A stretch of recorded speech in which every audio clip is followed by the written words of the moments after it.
Ha sido dicho ya que efectivamente hemos llegado al fin del año, el último culto del año, y le damos gracias a Dios de que Dios ha permitido que lleguemos a el fin de año aquí, estamos presentes aquí todos y todas. Todo eso se lo debemos a Dios, a su gracia y a su misericordia, al sustento suyo, a las fuerzas que Él nos ha dado, a su poder en nosotros. Amén. Todo eso se lo debemos a Él. Amén. Bendito sea su santo nombre. Y en esta mañana necesitamos tomar conciencia de que vamos a empezar a partir de mañana un nuevo año. Y en este nuevo año necesitamos de nuevo esforzarnos de ser mejores que el año que ha pasado, ha sido. Esperamos que con la gracia de Dios y con el sustento de Dios que seamos mejores. Y para eso necesitamos ser alertas y necesitamos estar conscientes de lo que a todos nosotros nos espera en este año que viene, espiritualmente. Y por eso es que es necesario en esta mañana considerar lo que va a ser predicado. El domingo pasado recordáis que ya se hizo alusión acerca de un hombre que le llamaban Demas y que fue un colaborador estrecho de Pablo, y junto con los demás colaboradores, un hombre que participó durante una temporada a la obra de Dios, y parecía ser un hombre que prometía mucho, pero sin embargo con el tiempo demostró lo que tenía en su corazón, lo que tenía escondido. Vimos todos las razones y las motivaciones que lo empujó a dejar los caminos del Señor y abandonar mismo el apóstol San Pablo, el cual se sintió muy entristecido por ese abandono de tal hombre que fue el Demas. En esta mañana vamos a continuar ese tema y vamos a ver lo que la Biblia enseña acerca de la apostasía y cuáles son las consecuencias dramáticas, terribles, que es la apostasía, que es abandonar a Dios. Apostasía significa abandono de la fe, abandonar a Dios, esto es lo que significa. Y esta mañana vamos a ver lo que enseña la Biblia acerca de eso. El pasaje que leeremos lo tenemos en Hebreos, capítulo 10, y de versículo 26 en adelante. Leeremos más bien a partir de 25. De 25 en adelante. Y leemos así: no dejando de congregarnos como algunos tienen por costumbre, sino exhortándonos, y tanto más cuanto veis que el día se acerca.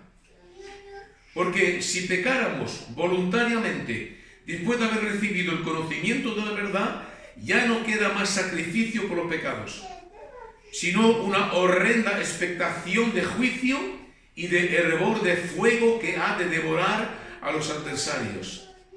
El que viola la ley de Moisés, por testimonio de 2 o 3 testigos, muere irremisiblemente. ¿Cuánto mayor castigo pensáis que merecerá el que pisoteare al Hijo de Dios y tuviere por inmunda la sangre del pacto en la cual fue santificado, e hiciere afrenta al Espíritu de gracia? Pues conocéis al que dijo: mía es la venganza, yo daré el pago, dice el Señor. Y otra vez el Señor juzgará a su pueblo. Horrenda cosa es caer en manos del Dios vivo. Amén. Oremos al Señor. Padre, este capítulo los pasajes que venimos aquí de leer, trata de los que oyeron la verdad del Evangelio, que atestaron que efectivamente lo que oyeron es la verdad y lo atestaron personalmente. Son personas que se asociaron en cierto tiempo y en cierto punto a la iglesia durante una temporada, pero que salieron con el tiempo. Esto es lo que es un apóstata. Son gente que sus corazones se calentaron oyendo el Evangelio de Cristo, que tomaron un compromiso de fe superficial hacia Cristo hasta identificarse visiblemente a la Iglesia, a los miembros de la Iglesia, pero que con el tiempo, porque todo lo revela el tiempo, con el tiempo su entusiasmo se enfrió y estiman ahora que el precio que hay que pagar es demasiado caro. Es demasiado caro para ellos.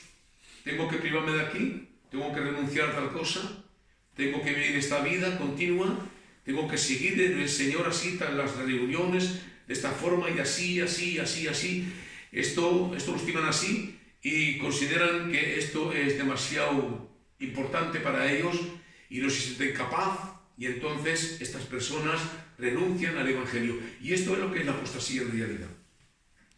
Cuando el Evangelio de Jesucristo está presentado a un incrédulo, porque es esto un incrédulo es uno que no cree. Cuando está presentado el Evangelio así, hay dos respuestas posibles, dos solamente. Después de haber oído la verdad fundamental del Evangelio, y digo bien la verdad fundamental del Evangelio, no un Evangelio sentimentalista o emocional, no, pero que cuando una persona está expuesta a la verdad del Evangelio, que oye los fundamentos verdaderos del Evangelio de Cristo, esta persona o cree y es salvo, o no cree y se hace apóstata. Antes no era apóstata. Antes de oír el Evangelio y de rechazar el Evangelio, no era un apóstata, era un incrédulo. Pero cuando esta persona está expuesta al verdadero Evangelio, oye el Evangelio, sabe que no es verdad, confirma que la verdad, como hemos dicho antes, y esta persona rechaza voluntariamente el Evangelio, entonces esta persona se convierte, se transforma en apóstata. La apostasía, como lo veremos, es el pecado que consiste a rechazar el Evangelio. Y para ese pecado, la Biblia enseña, el pasaje que veremos aquí de leer, enseña que no hay perdón. No hay perdón. Lo dice el versículo 29.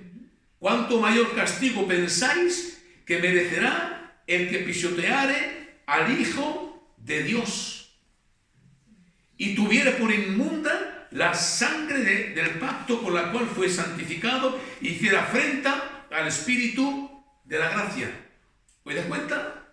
Donde las consecuencias trágicas que son de rechazar el Evangelio. Y aquí dice, cuánto mayor castigo pensáis, cuánto mayor castigo, dice, el más grande castigo para una persona que apostasía. ¿Y por qué razón? Porque la apostasía es el peor de los pecados. No hay peor pecado que la apostasía. No hay peor. Así que el peor pecado merece, ¿cuál? El peor de los castigos. Uno de los pasajes de la Escritura que ayuda a definir el término apostasía es 1 de Juan 3:19, cuando el apóstol dice, salieron de nosotros, pero no eran de nosotros, porque si hubieran sido de nosotros, hubieran permanecido con nosotros, pero salieron para que se manifieste que no todos son de nosotros. Son personas que están dentro de la iglesia, que durante una temporada aparentan ser creyentes, pero con el tiempo estas personas manifiestan por el rechazo que tienen y por el abandono de la iglesia, manifiestan que no eran de nosotros.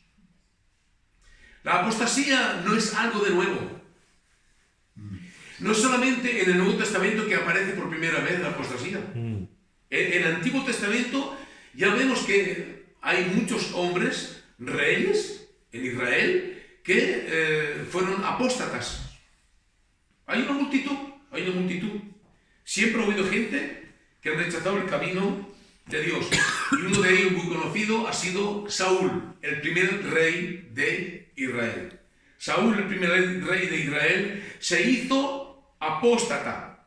En 1 de Samuel 15:11 se nos dice: me pesa haber, dice el Señor, me pesa haber puesto por rey a Saúl, porque se ha vuelto de en pos de mí y no ha cumplido mis palabras. Aquí la palabra me pesa equivale a me arrepiento, renuncio, rechazo. Esto es lo que significa. Rechazo, ¿por qué? Porque se ha vuelto de en pos de mí y no ha cumplido mis palabras. Ahí tenemos las marcas de la apostasía. Se ha vuelto en pos de mí, es decir, se ha desviado, se ha apartado de mis caminos y ya no depende más de mi palabra, ya no cumple más mi palabra, es decir, que ya no depende más de mis palabras, depende de su propia voluntad. Esto es lo que significa. La apostasía no tiene pues nada de nuevo, como tampoco la actitud de Dios hacia la apostasía. Cuando alguien es una apostata, Dios no cambia su forma de actuar con lo demás. Dios, ¿qué hace? Rechaza a tal persona, porque así lo dijo con Saúl. Me ha rechazado, yo también lo he rechazado. Así dijo Dios acerca de Saúl. La apostasía es el pecado el más grave de todos. Porque es la forma de incredulidad la más deliberada y la más voluntaria que pueda ser. No hay más actitud más deliberada y más consciente que de rechazar la verdad de Dios. La apostasía es eso. La apostasía no es un pecado de ignorancia, no es un pecado de debilidad, porque no decirme, todo cristiano sabemos pertinazmente que somos pecadores todavía, aunque somos cristianos, aunque tengamos el Espíritu Santo, aunque hemos sido santificados y somos santificados, aunque estamos identificados al cuerpo de Cristo, es realmente, y es una realidad. Pero la Biblia dice claramente, es el apóstol San Juan que lo dice, si decimos que no tenemos pecados, nos engañamos a nosotros mismos y la verdad no está en nosotros. No, somos pecadores todavía, aunque seamos cristianos, pero ya no practicamos más de una forma continua y habitual nosotros el pecado. Lo cometemos por ignorancia, lo cometemos por debilidad, por flaqueza espiritual, pero no practicamos habitualmente y no nos complacemos en el pecado. Y apenas que un verdadero cristiano peca, inmediatamente este cristiano se siente culpabilizado en su corazón, entristecido por el Espíritu Santo, e inmediatamente se siente la obligación de postrarse ante el Señor y de pedir perdón arrepentido.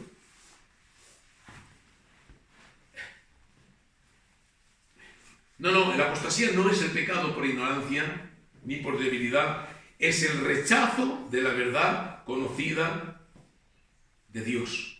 Esto es lo que es realmente la apostasía. Hay gente que se acercan de Cristo hasta llegar a estar cerca de creer para ser salvos. Están muy cerca de creer para ser salvos. Son personas que oyen hablar de Él y son atraídas hacia Él, sienten una atracción hacia Dios, hacia Cristo, están quizás profundamente convencidos de pecado y quizás profesan tener fe. Lo dicen, tengo fe, yo creo, lo dicen. Sin embargo, su interés por las cosas de Dios empieza a debilitarse con el tiempo. Y las presiones, que sean materiales, que sean familiares, que sean de trabajo, que sean de dinero, que sean de no importa qué, y las atracciones del mundo, las seducciones del mundo, lo distrae mucho más que las cosas de Dios. Tanto bien que terminan con el tiempo por no tener más ningún interés por las cosas de Dios. Y aunque después que se vuelvan en otra forma de creencia o de religión, esto es lo que le pasaba a los destinatarios de la epístola de Hebreos. Tenían tendencia a dejar el Evangelio, tenían eso de dejar el Evangelio para de nuevo recobrar las tradiciones judaicas. Era eso. Por eso es que la epístola de los hebreos fue escrita para ellos. Y que ellos querían dejar el Evangelio, la verdadera creencia del Evangelio, para volverse de nuevo a judaizar. Y aunque personas digan, sí, yo rechazo a Cristo, pero me sigo siguiendo a mi manera, a mi forma de creer, mía. Aunque las personas hagan eso, no depende, la apostasía no depende de lo que uno rechaza, de lo que rechazamos. O la apostasía depende más bien de lo que rechazamos y no de lo que adoptamos después de este rechazo. ¿Entendéis bien eso? La apostasía depende de lo que rechazamos y no de lo que adoptamos después de que hemos rechazado el Evangelio. Lo que hacemos después de haber rechazado a Dios no tiene absolutamente ninguna importancia. Sí, es verdad, yo he rechazado a Cristo, yo he rechazado el Evangelio, pero ahora yo creo de esta forma y de esta forma. No. Una persona cuando rechaza realmente el verdadero Evangelio, esta persona se hace bíblicamente un apóstata. Veamos ahora las características de la apostasía. ¿Qué es lo que caracteriza la apostasía? En el versículo 26 hemos leído así. Porque si pecáramos voluntariamente después de haber recibido el conocimiento de la verdad. Aquí tenemos ciertamente la definición escrita la más clara de la apostasía. Yo creo que este versículo es el más claro de todos.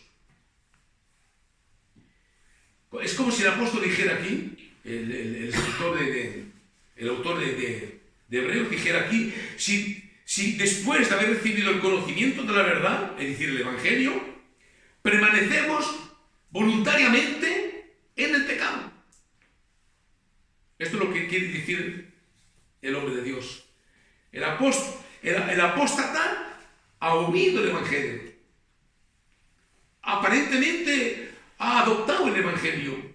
Parece ser que está interesado por el Evangelio.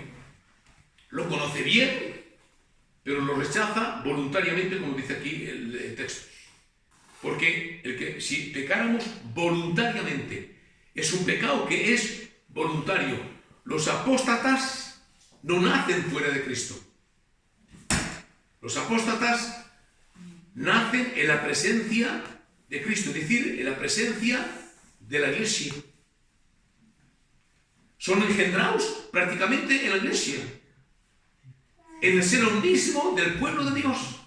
Los apóstatas nacen ahí, es ahí. Es verdad que uno puede muy bien leer la Biblia solo, comprender claramente el Evangelio y luego rechazarlo, es verdad, sin ninguna asociación con algún creyente, puede ser, pero en general los apóstatas se encuentran en el mismo seno de la Iglesia.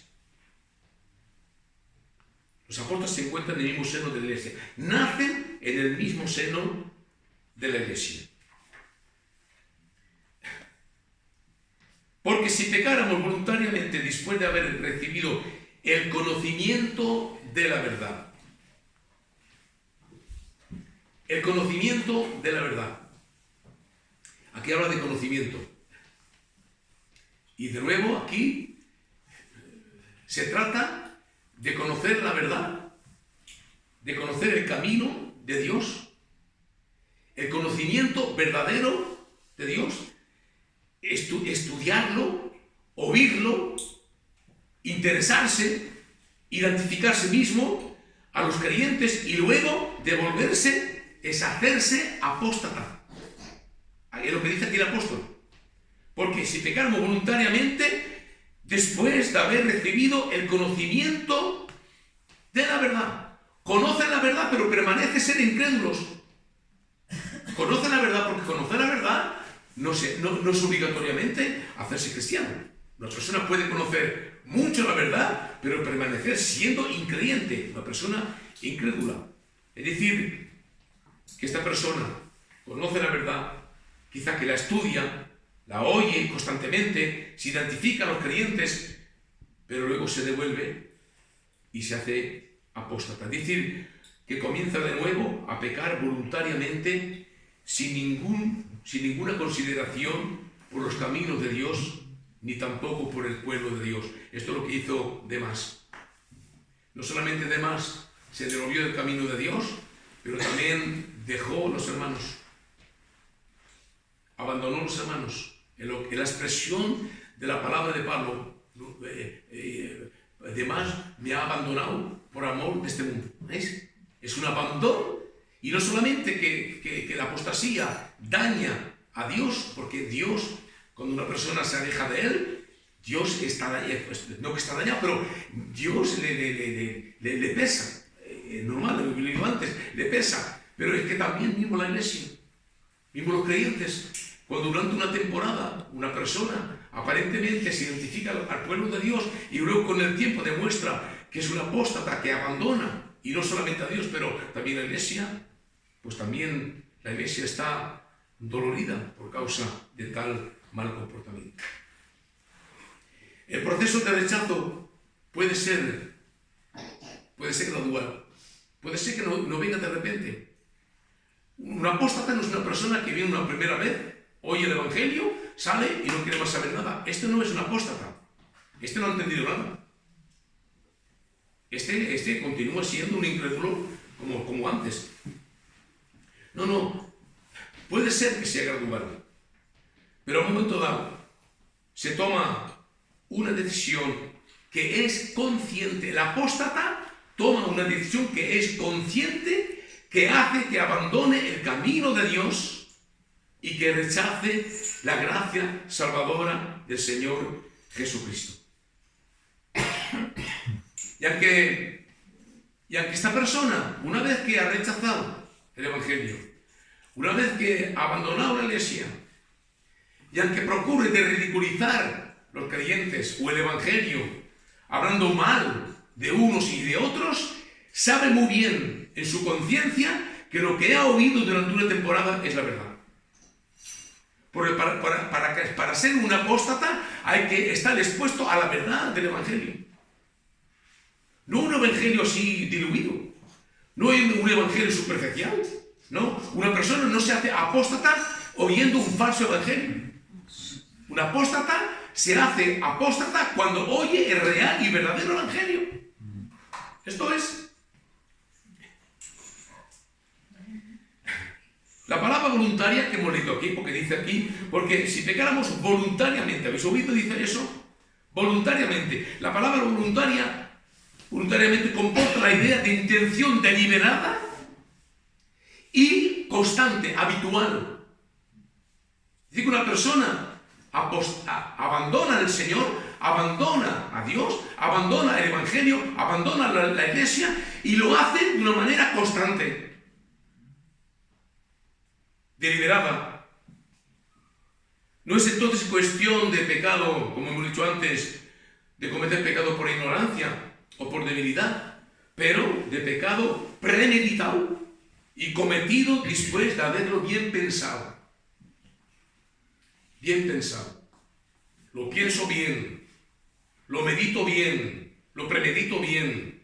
Yo, para mí se ha terminado, a mí no me interesa ser un verdadero cristiano, yo no quiero renunciar a mis placeres, yo no quiero renunciar a mis quehaceres, yo no quiero renunciar a lo que me place a mí, a lo que me atrae a mí en el mundo. A mí eso no me place. Yo voluntariamente, y lo pienso bien, soy consciente de lo que hago, yo abandono a Dios y abandono a la iglesia. Esto es lo que es una cosa.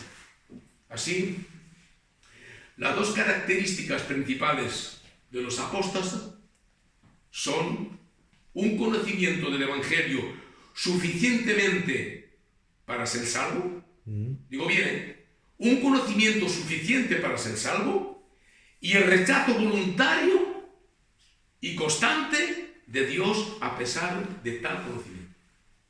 Esto es lo que es una apóstata. Ahora veamos las causas de la apostasía. Hay una multitud de causas, no podemos enumerarlas todas.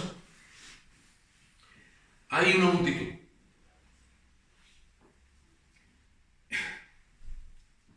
Muchas cosas influyen fuertemente a uno para que rechace a Dios y a estimularlo, a estimular su voluntad y sus pensamientos para renegar a Cristo. Hay una multitud de malas influencias. Lo que puja, lo que motiva a un creyente a acercarse de Dios, es decir, las tribulaciones, las pruebas, las adversidades, las dificultades de la vida, todo eso a un verdadero cristiano lo empuja a acercarse más de Dios. A un verdadero cristiano, cuanto más problemas tiene en la vida, cuanto más dificultades tiene, todo eso lo empuja a tener más comunión, más relación con Dios. Pues lo que empuja a acercarse a Dios, a un verdadero cristiano, aleja ciertamente a un incrédulo. Cada vez que la iglesia fue perseguida, los fieles fueron fortalecidos espiritualmente y moralmente. Descubrimos en la palabra de Dios. Cada vez que vemos que la iglesia ha sido perseguida, constatamos eso. Que la iglesia siempre ha florecido más, ha crecido más, se ha extendido más. El reino de Dios se ha extendido más y todo ha sido supervisado por Dios, siempre. Y los creyentes siempre han entrado en el plan de Dios, siempre. Sin embargo, la persecución o las pruebas sigue alejando a los incrédulos de la iglesia y de todo contacto con las cosas de Dios, siempre. ¿Y eso por qué? Porque no tienen ni la fuerza ni el deseo de pagar un precio elevado por algo que para ellos tiene poca importancia. Una persona que realmente no es cristiana, renunciar a tantas cosas, privarse de tantas cosas por algo que él considera de mínima importancia, porque él considera que lo que él merece en este mundo, o lo que él tiene que dejar en este mundo, o lo que tiene que renunciar a este mundo, para él considera que esto es mucho más importante que lo que le ofrece el Evangelio. Tiene poca importancia. Sí, para ellos las palabras no cuestan muy caras. Las palabras, hablar, discutir, esto no cuesta muy caro, pero la prueba, la persecución, eso cuesta muy caro. Eso sí. Recordamos de la parábola del sembrador, cuando una de las semillas cae en un lugar pedregoso. ¿Recordáis eso? Parte de la semilla cayó en lugar pedregoso, dice, y creció pronto. Pero salido el sol, dice, se secó y murió. Y luego el Señor da la interpretación. Dice, la semilla que cayó en el lugar pedregoso es la persona que recibe el Evangelio con mucho gozo, con mucha alegría. Eso, con mucha alegría. Dice, pero no tiene profundura, no tiene raíces profundas. Dice, y apenas sale el sol de la prueba o de la persecución, dice, abandona y se pierde. Y esto es lo que le pasa a los apóstatas.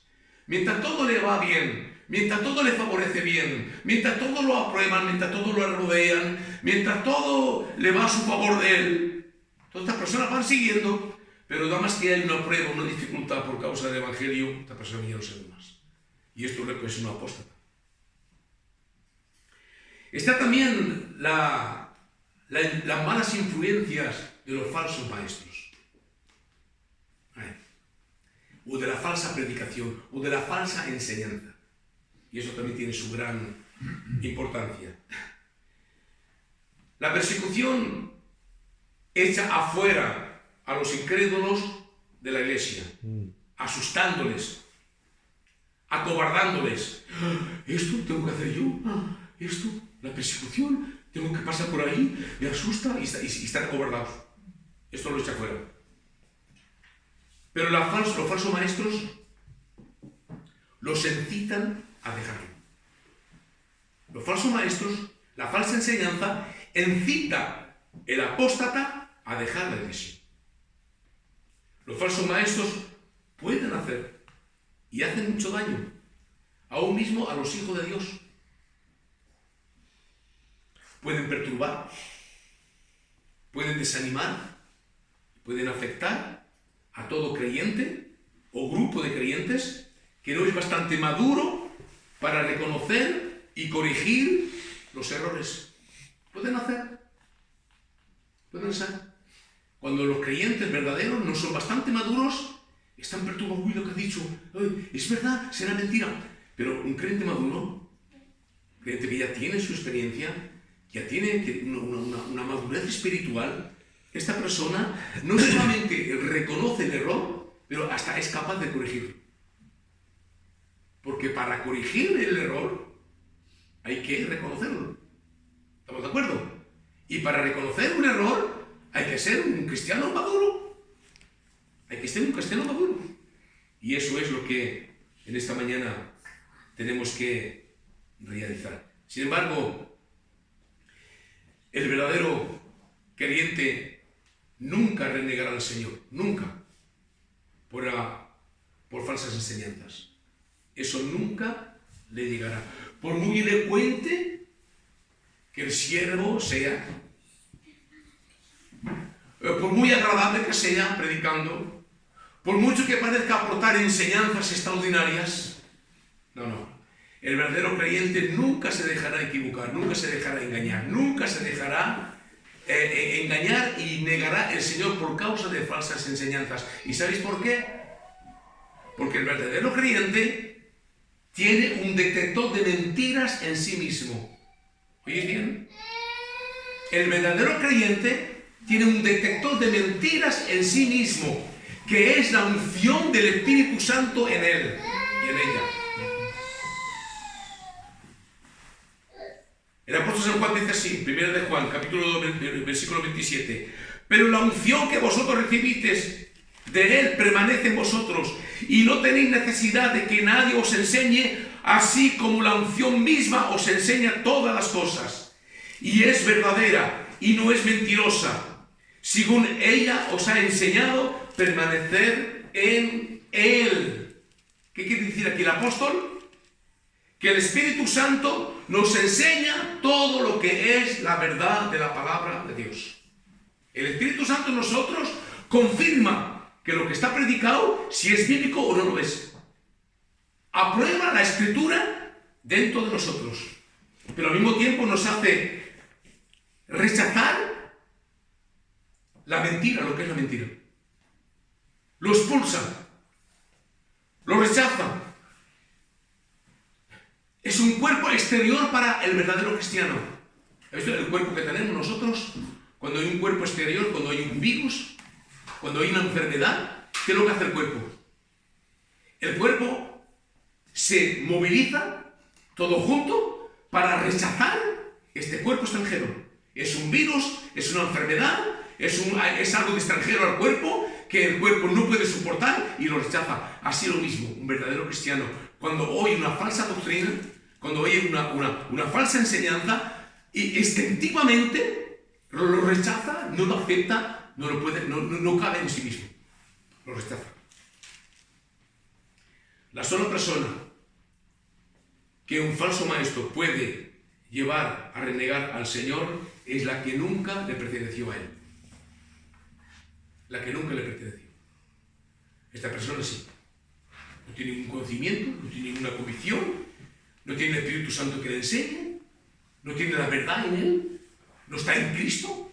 No, esta persona no le pertenece a Cristo. Esta persona está sujeta efectivamente a que caiga en el error y se deje mal influenciar por los falsos maestros.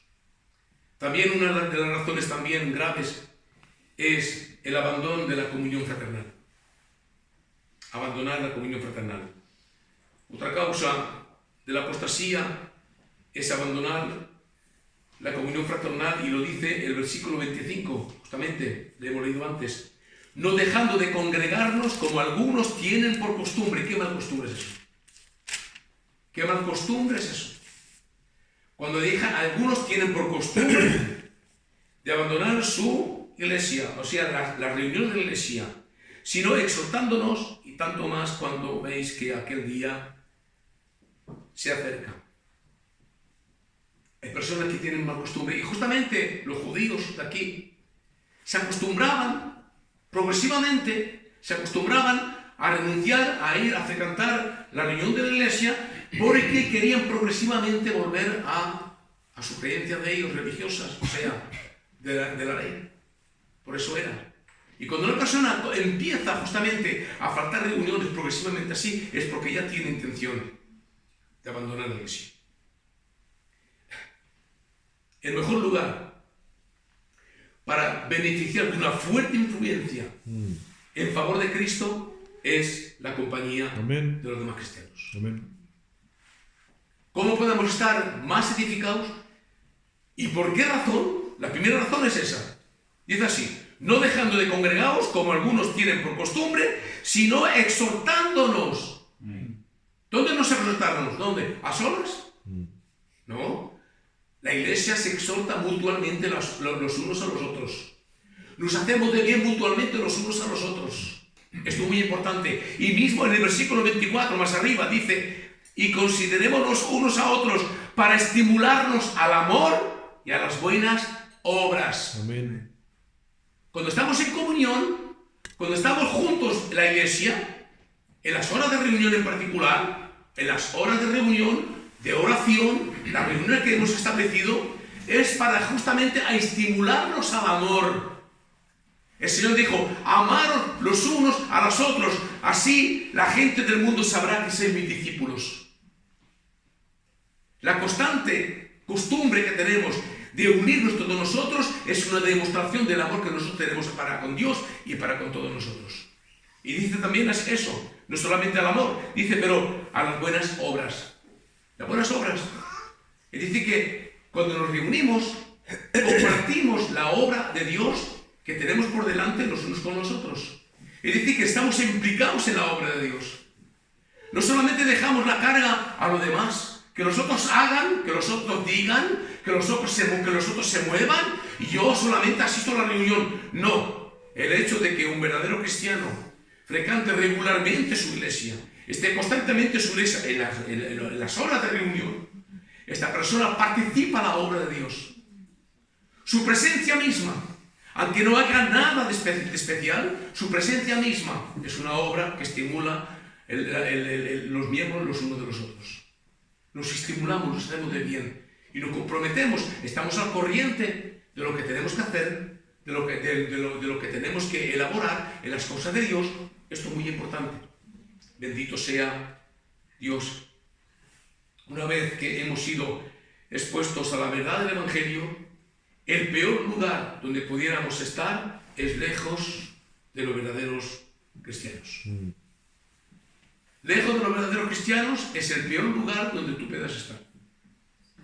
No puedo venir porque he estado con fulano, he estado con mengano, he hecho aquí, he hecho allá, un aniversario, no sé qué, no sé cuántas. No, tenemos que estar juntos.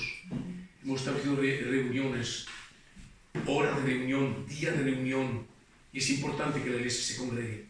Es importante que la iglesia se exhorte mutuamente y nos hagamos de bien los unos a los otros. Bendito sea nuestro Dios.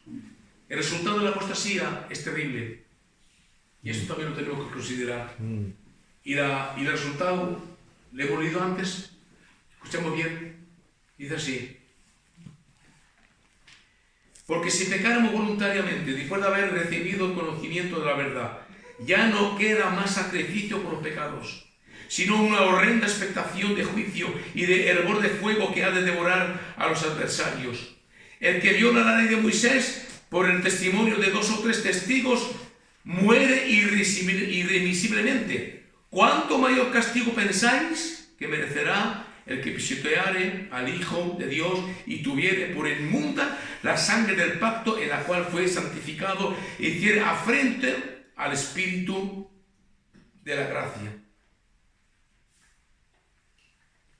Pues conocemos al que dijo: mía es la venganza, yo daré el pago, dice el Señor. Y otra vez el Señor juzgará a su pueblo.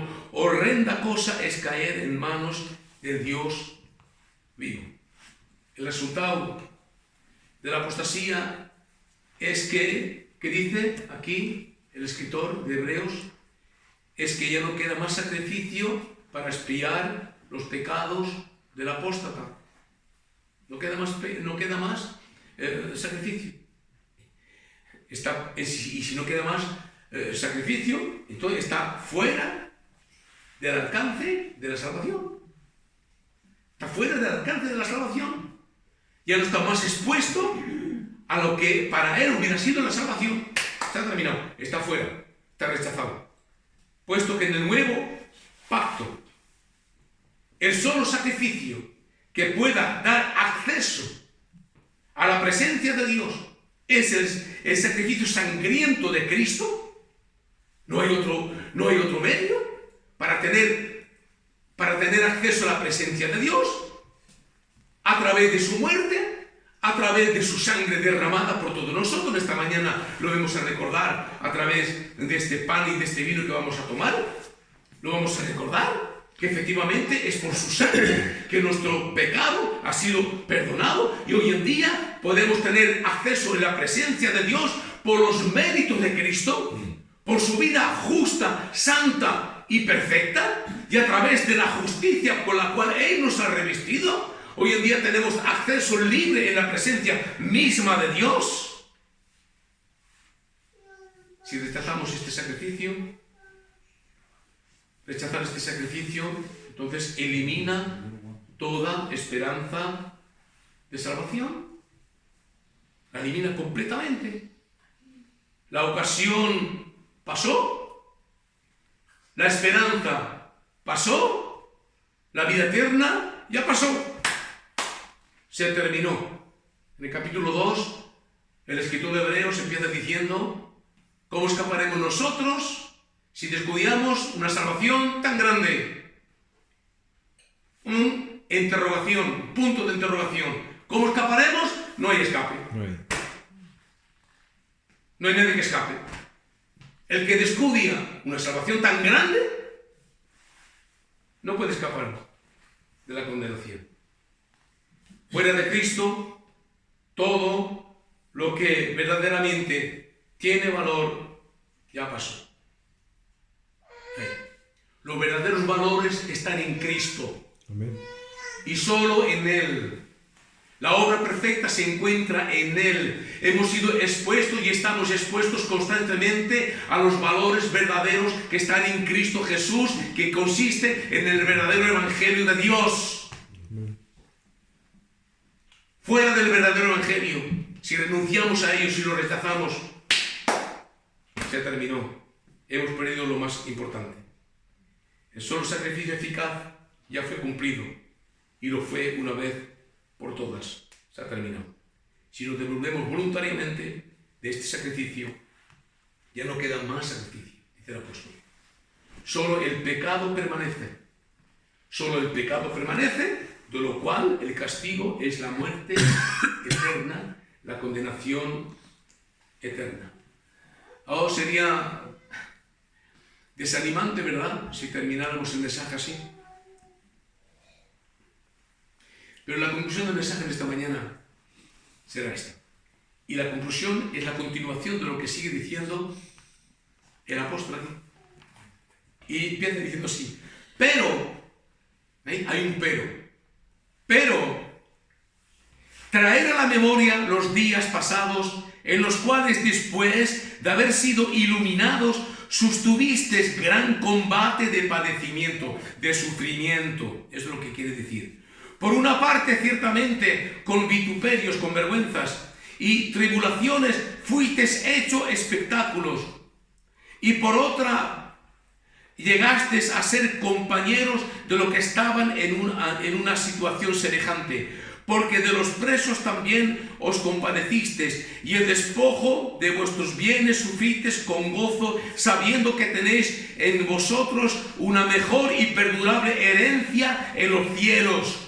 No perdáis pues, y ahí está, para todos nosotros, no perdáis pues vuestra confianza, que tiene gran galardón, porque os es necesaria la paciencia. Otra traducción dice la perseverancia.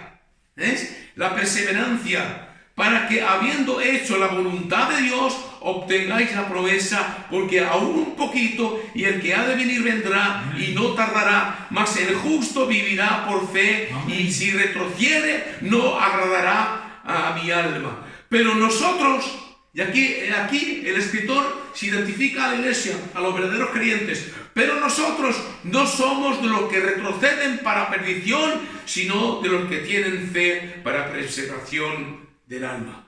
Gloria a Dios en esta mañana, porque en esta mañana podemos identificarnos de aquellos que no vuelven la espalda al Evangelio, que no vuelven la espalda al Evangelio de Dios, que no vuelven la espalda a la iglesia verdadera de Dios, pero que perseveramos nosotros.